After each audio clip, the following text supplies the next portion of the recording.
Hi, I'm Rosemary Kurtz, and this is the Iliad, Book 2, as translated by Ian Johnston. Gods and warriors slept through the entire night, but sweet sleep did not visit Zeus, tossing and turning over in his mind some way to honor Achilles by slaughtering many soldiers by the Achaean ships. In Zeus' heart, the best idea seemed to be to send out a wicked dream to Agamemnon. Calling the dream, Zeus said these winged words to him. Evil dream, fly quickly to Achaea's men by their swift ships. Go to Agamemnon's hut, Atreus' son. Report my words precisely. Bid him quickly arm long-haired Achaean troops, for now they'll capture Troy, city of wide streets. Immortal gods who dwell on Mount Olympus no longer disagree about all this. Hera's entreaties have persuaded them.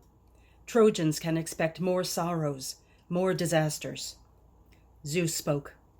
With these instructions, dreams set off, quickly reaching Achaea's fast ships and Atreus' son. He found Agamemnon resting in his hut, wrapped up in the sweet divinity of sleep. Dream stood above his head, looking just like Nestor, son of Neleus, of all the more senior men, the one Agamemnon held in special honor. In that shape, Divine Dream spoke to Agamemnon. You are sleeping, son of fiery Atreus, tamer of horses. But a prudent man, one to whom people have given their trust, who has so many things to think about, shouldn't sleep all night. So pay attention. Hear what I have to say. I come to you as Zeus' messenger with his orders. He's far off, but pities and cares for you. He bids you quickly arm long-haired Achaeans, for now you can take Troy, city of wide streets. The immortal gods who dwell on Mount Olympus no longer disagree about all this. Hera's entreaties have persuaded them. Trojans can expect from Zeus more sorrows, more disasters. Remember what I've said. Don't let forgetfulness seize your mind, when honey's sleep has loosed his sweet grip on you. This said, Dream went off, leaving the king imagining things which would not come to pass. He thought he'd take Troy, Priam's city, that very day. Fool! He had no clue of what Zeus really meant, his plan to load on them, Trojans and Danaans both, still more suffering, more cries of sorrow through war's brutality. Agamemnon roused himself from sleep, the divine voice all round him still. He sat up, pulled on a supple tunic, new and finely made. On top he threw a large cloak. He laced up lovely sandals over his sleek feet and slung a silver-studded sword around both shoulders. He took with him the royal staff of his ancestors, eternal and imperishable. Gripping this, he approached the ships of the bronze-armed Achaeans. When goddess Dawn rose high up on Olympus, bringing light to Zeus and the immortals, Agamemnon bid the loud-voiced heralds summon all the long-haired Achaeans to assembly. Such a call went out. Men answered on the run. But first, Agamemnon convened a meeting of all his great-hearted senior counselors. They met by Nestor's ships, king born on Pylos. To the assembled group, Agamemnon then sketched out a plan he had conceived, a devious one. My friends, listen. A divine dream has just come to me. Through the sacred night as I lay asleep, in form, size, and voice, just like worthy Nestor. He stood above my head and spoke these words. You are sleeping, son of fiery Atreus, tamer of horses. But a prudent man, one to whom people have given their trust, who has so many things to think about, shouldn't sleep all night. So pay attention. Hear what I have to say. I come to you as Zeus' messenger with his orders. He's far off, but pities and cares for you. He bids you quickly arm long-haired Achaeans, for now you can take Troy, city of wide streets. Immortal gods who dwell on Mount Olympus no longer disagree about all this. Hera's entreaties have persuaded them. The Trojans can expect from Zeus more sorrows, more disasters. Remember what I've said. With that dream flew off, sweet sleep released me. Come then.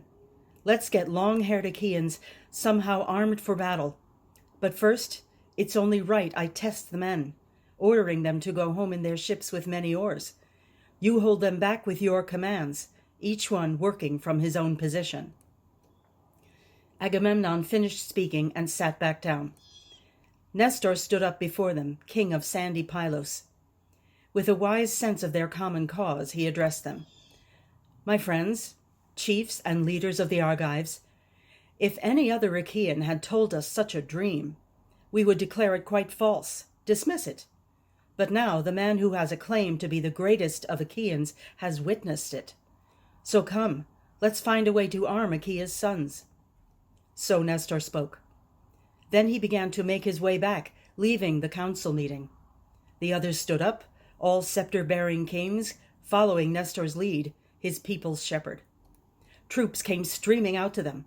Just as dense clouds of bees pour out in endless swarms from hollow rocks, in clusters flying to spring flowers, charging off in all directions, so from ships and huts the many clans rushed out to meet, group after group. Among the troops, rumor blazed, Zeus' messenger igniting them. The assembly was in uproar. Beneath the men, as they sat amid the din, earth groaned. 9 heralds shouted out instructions, attempting to control the noise so men could hear their leaders, God's chosen ones. Gradually, men settled down, kept quiet in their places. The noise subsided. King Agamemnon stood up, hands gripping his staff, one fashioned by Hephaestus' careful craftsmanship. That god had given it to Lord Zeus, son of Cronos. Later, Zeus had presented it to Hermes, the guide, killer of Argus. Hermes, in his turn, gave it to King Pelops, the chariot racer, who passed the staff to Atreus, the people's leader. The man, as he lay dying, left it for Thyestes, who owned many flocks. Thyestes, in his turn, passed it to Agamemnon, who held it as ruler of all Argos and many islands. With this staff as his support, Agamemnon spoke. "You Danaan warriors, comrades, companions of Ares, god of war, Zeus, son of Cronos, has entangled me in some really serious foolishness. Perverse Zeus. He promised me, he agreed, I'd have devastated well-built Troy before going home. Now he plans a cruel trick. Tells me to return to Argos dishonored, after I've lost so many warriors. This is apparently what high Zeus desires, he who has smashed so many high cities, and will destroy still more. Such is his power, the greatest power of all. This is a great disgrace, which people will learn about in years to come, how an Achaean force of such quality and size vainly sailed off to fight a lesser force, and failed to get what they set out to take. For if we Achaeans and the Trojans wished, in good faith, to draw up a treaty, to tally up the numbers on both sides, with Trojans counting each inhabitant of Troy, and if we Achaeans set ourselves in groups of 10, then chose for every group a Trojan man to pour our wine, then of our groups of 10, many would lack a man to act as steward. That, I tell you, indicates just how much Achaea's sons outnumber Trojans, those who live in Troy. But all their allies, warriors spearmen from many cities, are a huge problem for me. They thwart my wish to smash down those sturdy walls of Troy. 9 of great Zeus' years have rolled on past. Ships' planks have rotted, their ropes have frayed. Back home, our wives and children wait for us. The work for which we came remains undone. So come, let's all agree to what I say. Let's go back to our own dear country in our ships, for we'll not capture Troy with its broad streets." So Agamemnon spoke. Among the soldiers, all those with no idea of what he'd planned, men's feelings quickened. The assembly was aroused. Just like huge ocean waves on the Icarian Sea, when east wind and south wind rushed down together from Father Zeus' clouds to whip up the sea, the whole assembly rippled, like a large grain field, undulating under the fury of the storm, as west wind roars in with force, all ears of corn ducking down under the power of the gusts. That's how the shouting men stampeded to their ships. From underneath their feet a dust cloud rose. They yelled orders to each other to grab the ships, drag them to the sacred sea, clear out channels for launching boats, knock out props from underneath, frantic to get home. Heaven echoed with the din. At that point, the Argives might well have gone back, contravening what fate had proposed for them, if Hera had not spoken to Athena. Alas, unconquerable child of Zeus, who bears the Aegis, the Argives will flee, go back home to their dear native land, cross the wide sea, abandoning Helen, an Argive woman, leaving in triumph Priam and his Trojans. On her account, many Achaeans have perished here in Troy, far from the homes they love. So now, come on, go down to the bronze-clad Achaean troops. Use your persuasive power to stop the men hauling their curved ships down into the sea. So Hera spoke. Bright-eyed goddess Athena obeyed. She sped off, raced down from Mount Olympus' crest, quickly reached Achaea's swift ships, rushing to the spot Odysseus, a man as wise as Zeus, was standing. He'd laid no hand on his fast, black, well-decked ship. His stout heart was filled with pain. Standing close to him, bright-eyed Athena spoke to him. Odysseus, divinely bred, Laertes' resourceful son, so you are going to fly back home, sail off to your own dear country. You'll leap into your ships with many oars, and leave in triumph Priam and the Trojans, abandoning Argive Helen, for whose sake so many Achaeans have died here in Troy, far from the homes they love. But come now, move around among Achaean soldiers, don't hesitate. Persuade each man to stop dragging the curved ships down into the sea. So Athena spoke. Odysseus knew her from her voice as she talked. Then he ran, shrugging off his cloak. Eurybates, the herald, later picked it up, a man from Ithaca, aide to Odysseus. Odysseus went straight to Agamemnon, Atreus' son, took from him his imperishable ancestral staff. Grasping this, he ran to the bronze-clad Achaean ships. When he came across some king or prominent leader, he'd confront him, telling him to hold his ground. Friend, it's not suitable for you to panic, as if you're worthless. Take your seat instead. Get other soldiers to remain in place. You've no clear sense of Agamemnon's plan. Right now he's testing all the army. Soon enough he'll punish Achaea's sons. Didn't we all hear what he said in council? In his rage, he may harm Achaean troops. Passions run high in kings whom Zeus supports. Their honor comes from Zeus the counselor who loves them. By contrast, when Odysseus came across some common soldier yelling out, he beat him with the staff, admonishing him, My friend, take your place in silence. Stay put. Listen to what others say, your betters, you puny coward, useless in war or council. Achaeans can't rule all here as kings. No good comes from having many leaders. Let there be one in charge, one ruler, who gets from crooked-minded Cronos' son scepter and laws, so he may rule his people. Odysseus moved through the army, calming things. From ships and huts, soldiers rushed to reassemble, echoing like waves of the roaring sea crashing on shore, as ocean thunders on. Men sat calmly in their places. But a single man kept on yelling out abuse, scurrilous Thersites, expert in various insult, vulgar terms for inappropriate attacks on kings, whatever he thought would make the Argives laugh. Of all the men who came to Troy, he was the ugliest. Bow-legged, one crippled foot, rounded shoulders curving in toward his chest. On top, his pointed head sprouted scraggly, thin tufts of hair. Achilles hated him, as did Odysseus too, both subject to his taunts.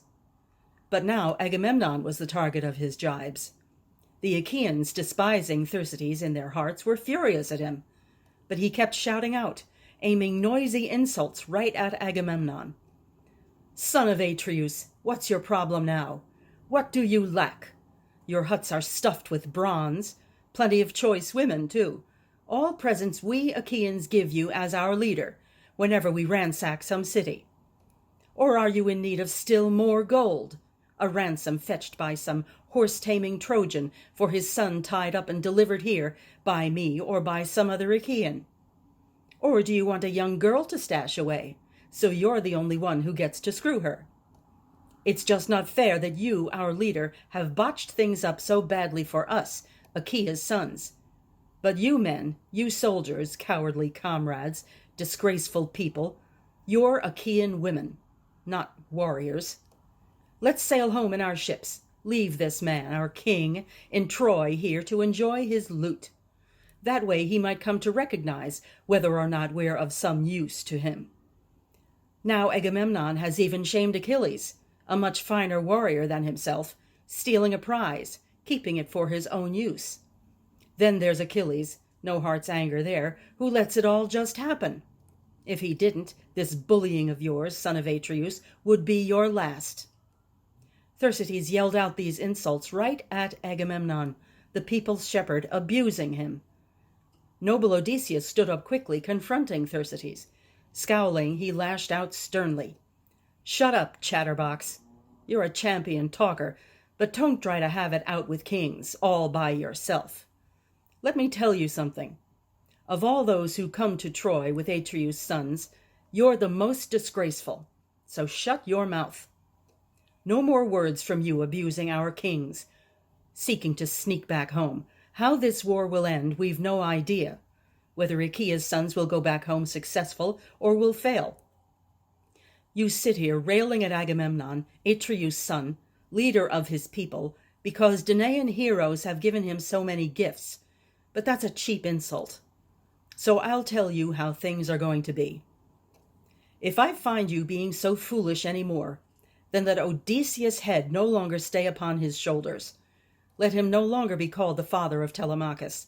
If I don't grab you, rip off all your clothes, cloak and tunic, down to your cock and balls, and beat you back to the fast ships in tears, whipping you in our shame from our assembly." Saying this, Odysseus lashed out with the scepter, hitting Thersites hard across his back and shoulders. He doubled up in pain, shedding many tears. In the middle of Thersites' back sprang up bloody welts beneath the golden scepter. He sat down, afraid and hurt, peering around like an idiot, and rubbing away his tears. The soldiers, though discontent, laughed uproariously, saying to one another, "Comrades, before now Odysseus had done good things, thinking up fine plans and leading us in war. But that's the best thing he's done by far to help the Argives, shutting up that rabble-rouser. Thersites' bold spirit won't urge him on to trash our kings again with his abuse." That is how the soldiers talked together. Then Odysseus, destroyer of cities, rose up, grasping the scepter. At his side, bright-eyed Athena, looking like a herald, silenced troops, so Achaeans close by and far away could hear him and follow his advice. Odysseus, bearing in mind their common good, spoke out. "Son of Atreus, now the Achaeans wish to disgrace you, their king, shame you before all mortal men. They're refusing now to keep their promise, the one they all swore to while sailing here, still on their way from horse-breeding Argos, that oath that they'd return after we destroyed Troy's strong walls. Like widows or small children, they're whining to each other to go home. But going back demoralized is bad. A man who spends 1 month aboard his ship, away from his wife, becomes downhearted when winter gusts and stormy seas confine him. This is now the 9th revolving year we've been waiting here on this very spot, so I don't think that badly of Achaeans in their frustration here by their curved ships. Still, it's shameful to go home with nothing. My friends, be patient. Give us all more time, until Calchas' prophecy comes true or not. We all have kept in mind what he foretold. You are all witnesses, the ones whom fate has not yet visited to carry off in death. Not long ago, when our Achaean ships gathered at Aulis, bringing disaster for Priam and his Trojans, we sacrificed, on holy altars placed around a spring, hundreds of perfect creatures to the gods, the immortals, underneath that tree, a lovely plane tree, where bright water flowed. And then a great omen appeared, a snake, blood red along its back, a dreadful sight, a thing sent out by Zeus into the daylight. Out from under the altar that snake slithered, darting for the plane tree, where there lay tiny, newborn sparrows, 8 fledglings, huddled under foliage at the very top. The ninth one was the mother of the batch. The serpent ate the infants, who screamed with fear. The mother fluttered around here and there, lamenting her dear chicks. The coiled serpent snatched the crying mother by the wing. Once the beast had gobbled up the sparrow and her chicks, the god who'd made the snake appear did something to it there for all to see. Crooked Kronos' son changed that snake to stone. We stood there astounded at what we'd seen. A horror desecrating the god's sacrifice. Calchas at once spoke out in prophecy. Long-haired Achaeans, why stand there so mute? Counselor Zeus has made manifest to us a tremendous omen. It has come late and will take many years to be fulfilled, but its fame will never die. Just as that snake swallowed the sparrow's brood, 8 in all, with the mother who bore them the 9th one killed, so that's how long we'll fight them over there. In the 10th year we'll take Troy, wide streets and all. That's what Calchas said. Now it's coming true. So come on, all you well-armed Achaeans, let's stay until we seize Priam's great city. At this speech, Argives gave out an enormous cheer. The ships on all sides resounded ominously as Achaeans roared out their endorsement of his words. Then Nestor, the Gerenian horseman, cried out, "Alas! In our assembly are all infants, silly children, with no sense of war's events. What will happen to our agreements, the oaths we made? Let fire consume our strategies, men's plans, our treaties, ratified with wine and handshakes, those things we used to trust, for now we fight ourselves, arguing like this. We can't find any remedy, though we've been sitting here for years. Son of Atreus, you must maintain with force your previous plan to lead the Argive troops directly to the harsh demands of war. And let those 1 or 2 be damned, the men who don't think like Achaeans, the few of them who yearn to go back home, something they'll find impossible to do, before we learn the truth or falsehood of what was promised by aegis-bearing Zeus. For I assure you, mighty Zeus nodded assent on that very day the Argives put to sea, bearing Troy's destructive fate in their swift ships. On our right hand Zeus hurled down lightning bolts, signs manifesting his goodwill to us. So let no man run off to get back home, not before he's had sex with some Trojan's wife, payment for Helen's miseries, her cries of pain. If any man is really keen to get back home, let him just set hand to his well-benched ship. He'll come face to face, in plain view of all, with death, his fate. You, my lord, think carefully. Think about what someone else suggests. Don't simply throw out what I say to you.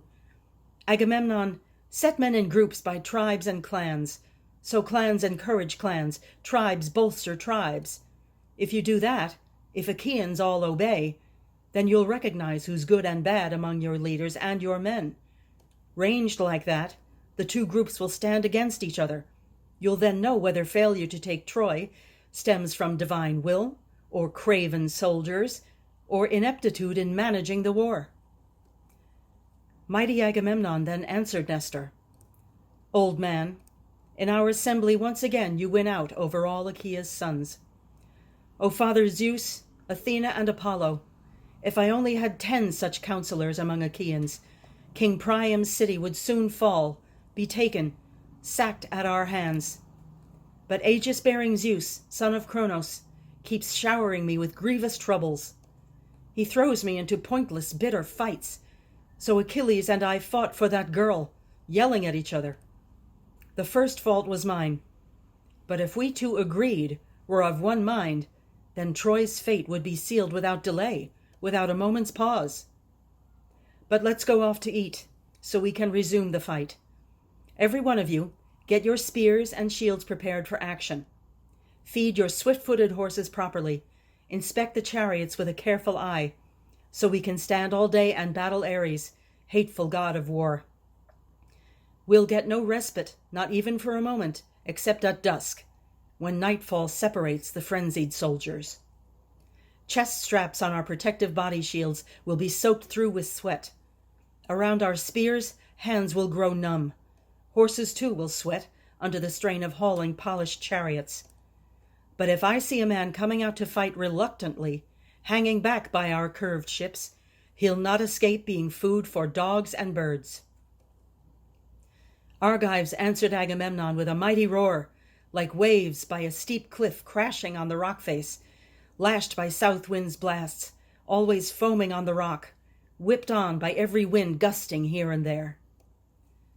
The men leapt up, moved off, scattering to ships, set fires by their huts, and each man ate his dinner. Every man then sacrificed to the immortal gods, praying to escape death and war's killing zone.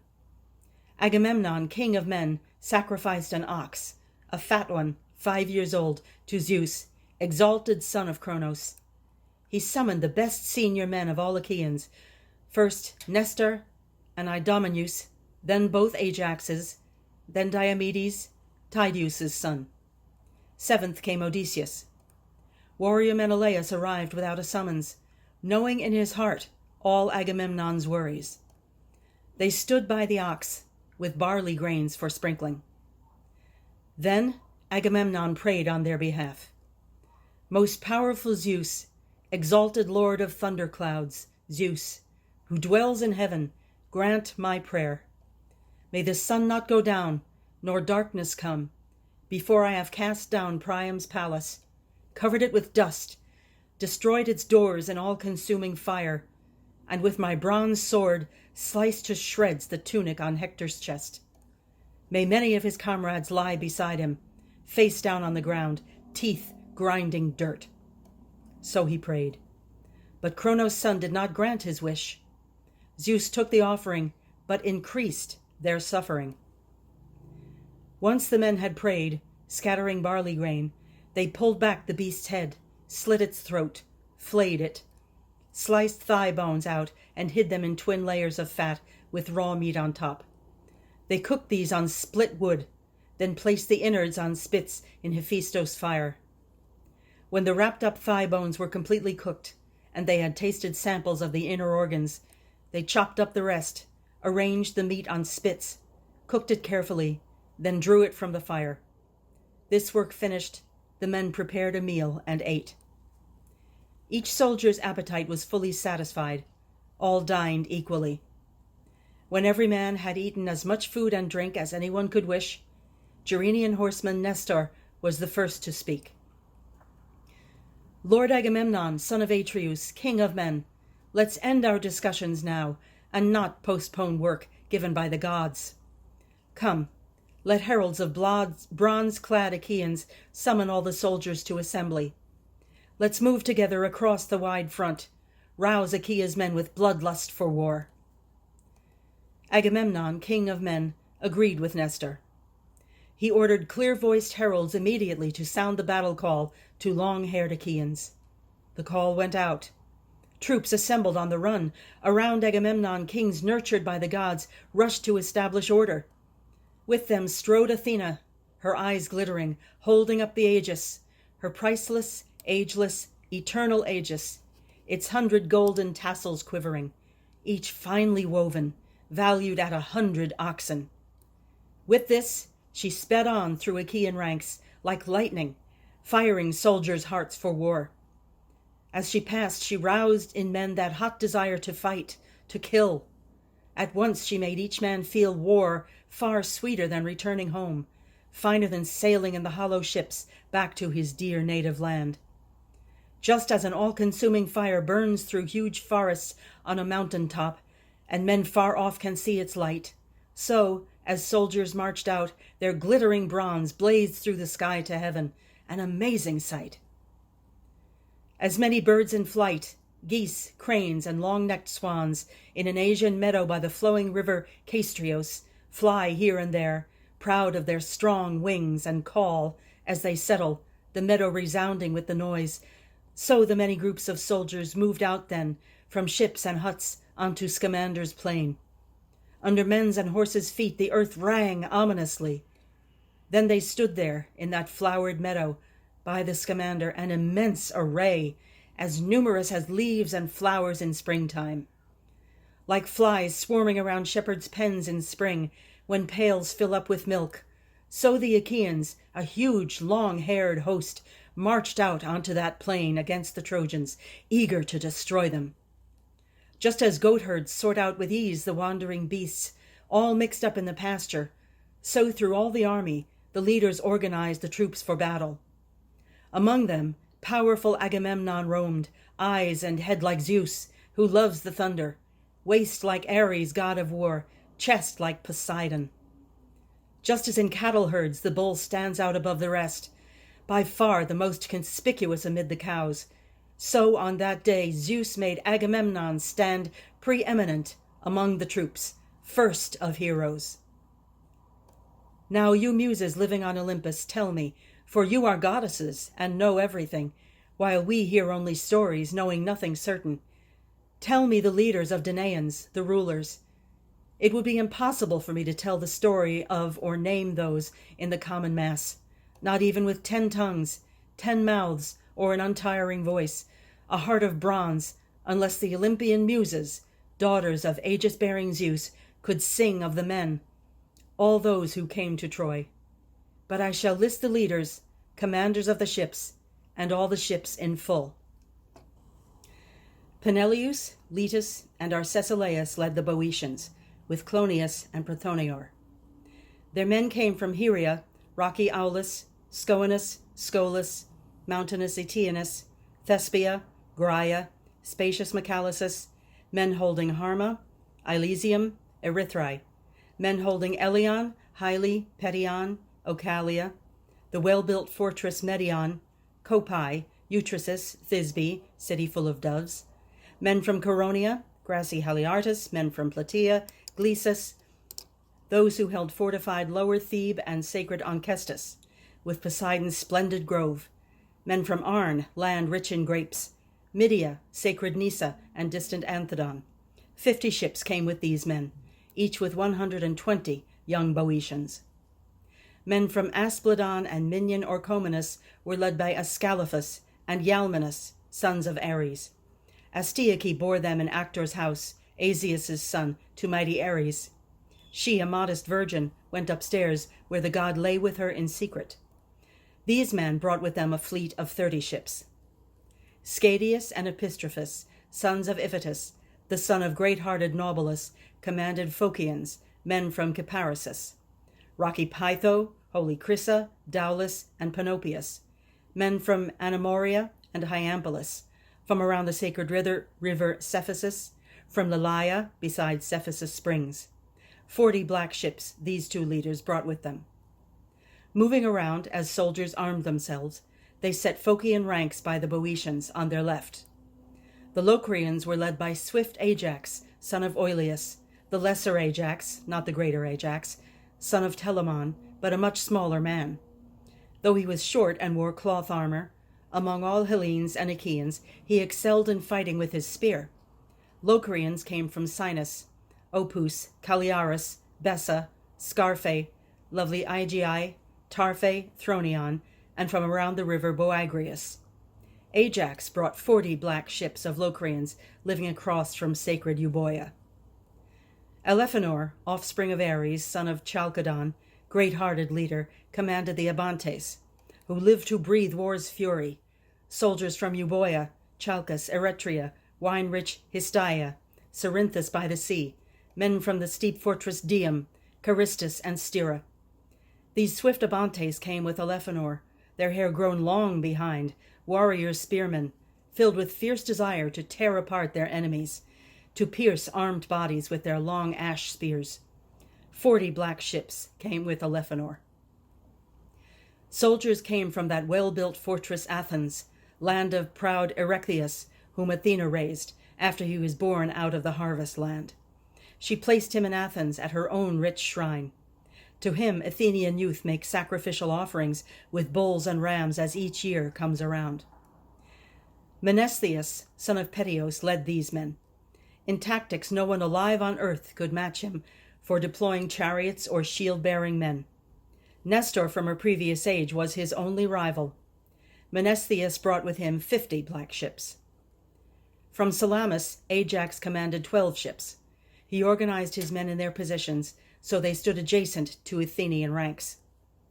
Warriors from Argos, fortified Tiryns, Hermione, Asine, both with deep bays, Troezene, Ione, vine-rich Epidaurus, Achaean youth from Aegina, Mases, all these were led by mighty fighter Diomedes, skilled in war cries, and by Sthenelus, dear son of famous Capaneus. There was a third leader, godlike Euryalus, Megistius' son of Lord Talaus, but warlike Diomedes was the main commander. These men brought with them 80 black ships.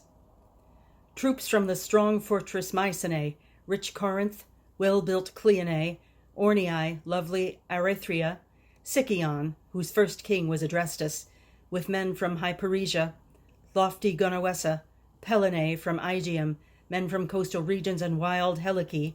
Of these men Agamemnon, son of Atreus, led 100 ships. The most troops came with him, the finest men by far. In their midst Agamemnon put on a proud display, dressed in gleaming armor, prominent among all heroes. He was the best of all, because he had most men. Men from Lacedaemon, land of ravines, Pharis, Sparta, Messe, where doves congregate, men living in Brisii, beautiful Augeae, Amyclae, coastal Helos, men from Laias, from around Etelis, all these in 60 ships, were led by powerful, warlike Menelaus, Agamemnon's brother. Among these warriors, as they armed themselves some distance off, Menelaus strode, confident, courageous, rousing his troops for war, his heart passionate to avenge Helen's struggles, her cries of pain. Men came from Pylos, lovely Arene, Threum, by Alpheus ford, well-built Ipy, Geparisius, Amphigenia, Pteleum, Helos, Dorium, where the Muses met the Thracian Tamiris, and stopped his singing. He was coming back from Oechalia, from the court of Eurytus the king.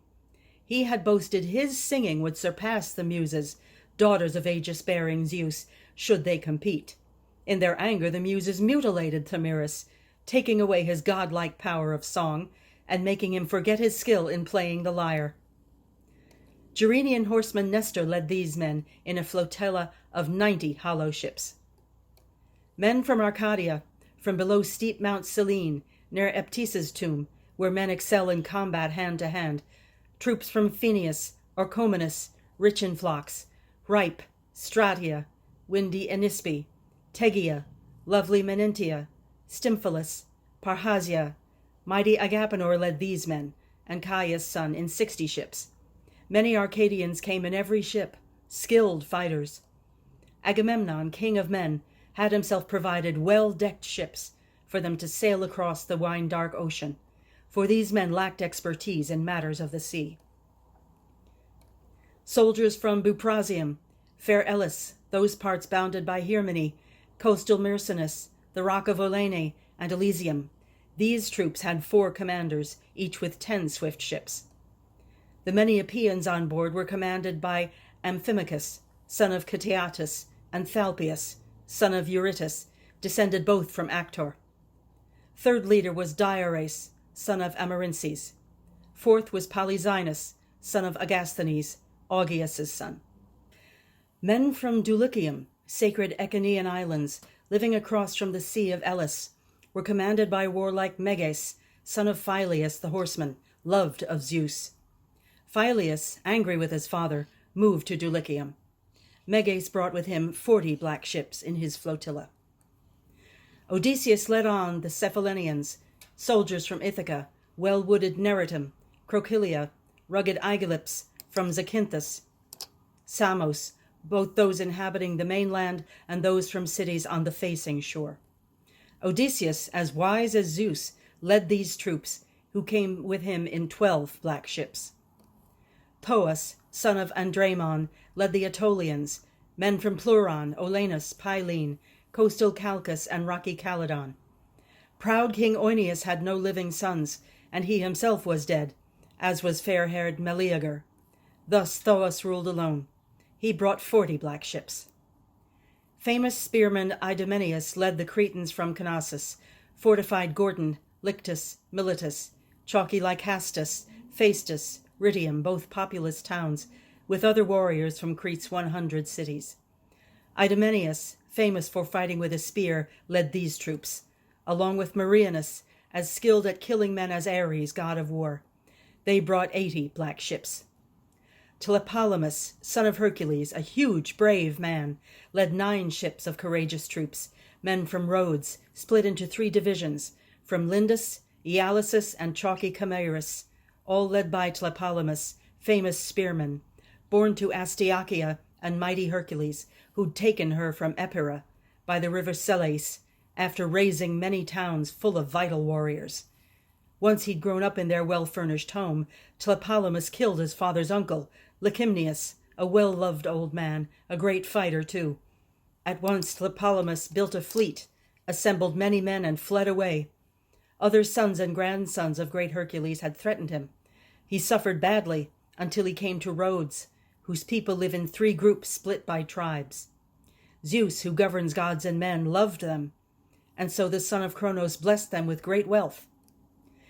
Nereus brought 3 well-balanced ships from Cyme, the son of Aglaia and Lord Charopus, the handsomest of all Danaans who sailed to Troy, after Achilles, who had no equal. But he was weak because he had few troops. Men from Nisyrus, Crapathus, Cassus, Cos, Eurypylus' city, the Calydnian islands, and Phaedippus and Antiphus, sons of Lord Thessalus, Hercules' son, as leaders. With them came 30 hollow ships. All the troops from Pelasgian Argos, Alos, men living in Alope, Trachis from Phthia, and Hellas, where lovely women live, met men called Myrmidons, Hellenists, Achaeans. These troop Achilles led in 50 ships, but their minds were not set on the grim clash of war. They had no one to lead them. Godlike Achilles, swift of foot, sat by his ships, still angry over fair-complexioned Briseis, seized from Lyrnessus after heavy fighting. Achilles had laid waste Lyrnessus and Thebes' walls, overthrown the spearmen Mynes and Epistrophus, sons of Lord Euneus, son of King Selepius. Because of her, Achilles still sat grieving, but soon enough he would rouse himself again.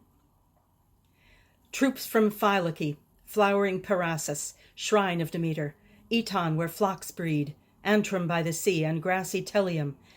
Brave Protesilaus had led these men while still alive. Now the black earth held him.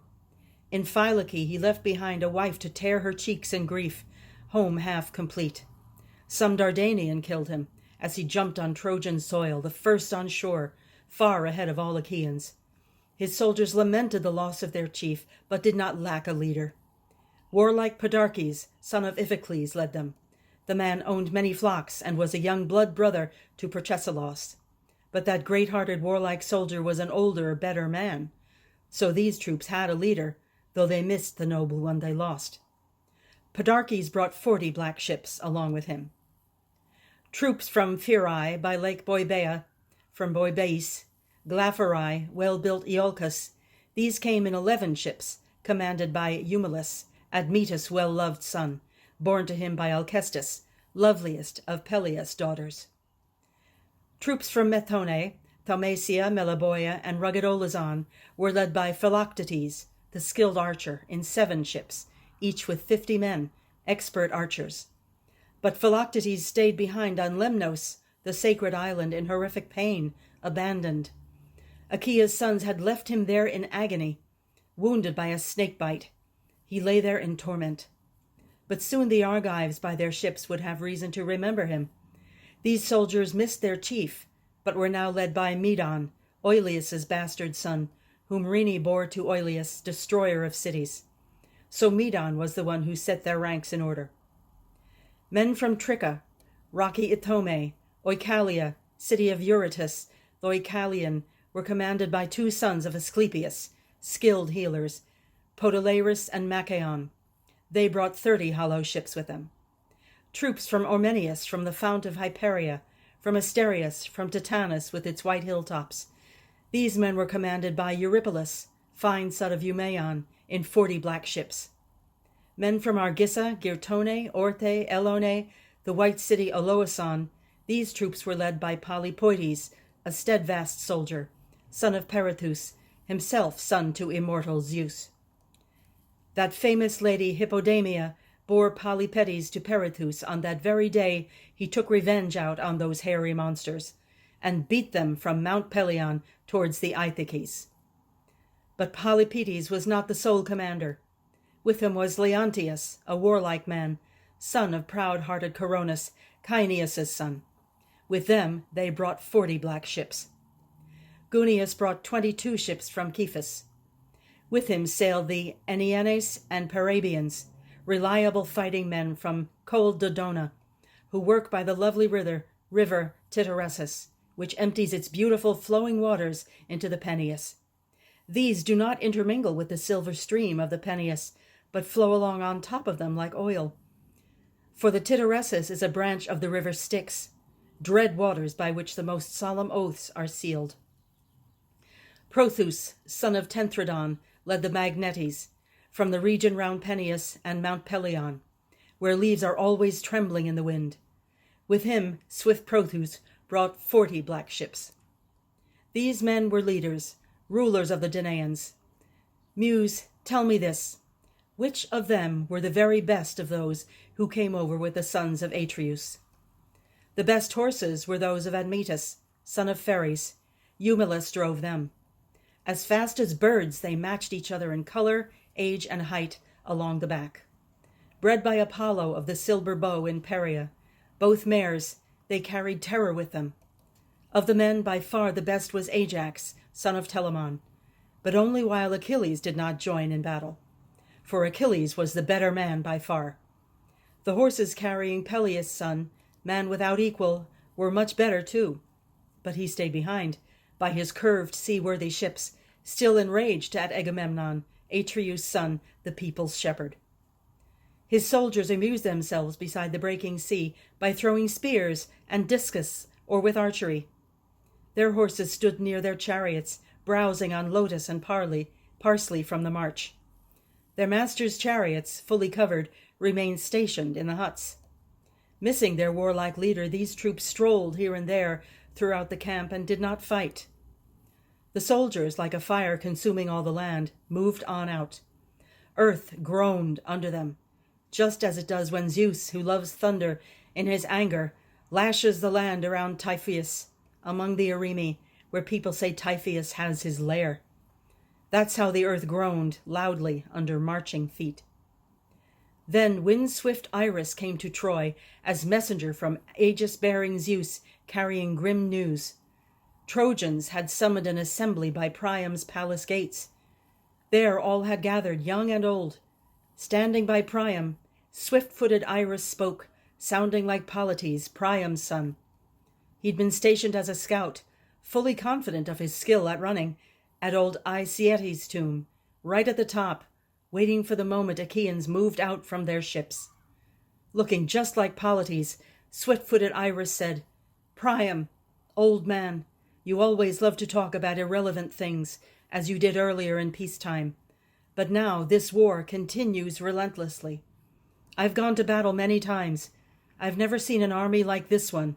So many men, as numerous as leaves or grains of sand, coming across the plain to assault our city.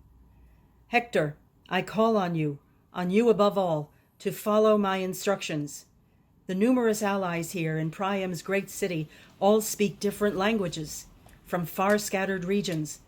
So let each man issue orders to the ones he leads. Let him now organize his countrymen, then lead them out to battle." Iris spoke. Hector understood her words. Immediately he ended the assembly. Men rushed to arm themselves. They opened up the gates. Troops streamed out, infantry and horses. A huge din arose. In the plain, some distance off, a high hill stood by itself, right before the city. People call it Batea, but the gods know it as the tomb of agile Myrine. Here the Trojans and their allies marshaled forces. Hector, of the flashing helmet, Priam's son, led out the Trojans. With him marched in arms the largest contingent, the finest men by far, eager to get working with their spears. Aeneas, Anchises' worthy son, led the Dardanians. Goddess Aphrodite had borne him to Anchises. She had lain with him on the slopes of Ida. But Aeneas was not their sole commander. With him were Antenor's 2 sons, Archelicus and Acamas, extremely skilled in every form of war. Men from Zelea, on Mount Ida's lowest slope, wealthy Trojans, men who drink dark waters of the river Isopus, were led by Pandarus, Lycaon's worthy son, whom Apollo had taught archery. Soldiers from Adrestia, Apasus, Patia, steep Mount Terea were commanded by Adrestus and Amphius in cloth armor, Merap's sons from Percete, who knew more of prophecy than anyone. He gave his children orders to stay away from war, which eats men up. They did not obey him. Deadly black fates had called them on to battle. Troops from Percete, Practius, Sestos, Abydos, Holy Arisbe. These troops were led by Asius, son of Hyrtacus, an important ruler. Atreus' huge, tawny horses brought him from Arisbe, from the river Salais. Hippothous led tribes of spearmen from Pelasgia, fertile Larissa, along with Peleus, offshoots of Ares, sons of Pelasgian Lethus, Tutamus' son. Acamas and warlike Pyrrhus led the Thracians, whose men bounded by the Hellespont's strong flow. Euphemus, son of god-nurtured Troisinus, son of Chios, led Ciconian spearmen. Paracmes led archers from Paeonia, from far-off Amadon by the Axius, a broad flowing river, whose moving waters are the loveliest on earth. Pylamenes, a brave soldier, commanded Paphlagonians from Enetae, where herds of mules run wild, men from Cytorus, from around Sesamus, those with fine homes by the stream Parthenius. From Cramna, Aegialus, high Erythine, Odius, and Epistrophus led the Halizoni from distant Alibi, where men mine silver. Chromis and prophet Ennomus led the Mysians. But Ennomus's great skill in prophecy did not allow him to evade his deadly fate. Swift Achilles, descendant of Icaeus, killed him in the river where he slaughtered other Trojans. Phorcys and noble Ascanius led up Phrygians from far-off Ascania, men keen for war. Mesles and Antiphus commanded the Maeonians. Sons of Telemenes, born to Gygaia, a water nymph, they led Maeonians from around the foot of Mount Tmolus. Nastes led the Carians, men with a strange language, from Miletus, Phaeres with its wooded mountain, Meander's waters and high peaks of Mount Mycale. Nastes and Amphimachus, noble sons of Nomion, were their leaders. Nastes went to war carrying gold, like a girl. What a fool! His gold did not spare him a wretched death. He died in the river at the hand of swift Achilles, descended from Aeacus. Fiery Achilles carried off his gold. Sarpedon and noble Glaucus commanded Lycians from distant Lycia by the swirling river Xanthus. Thanks for watching. Be sure to watch Book 3.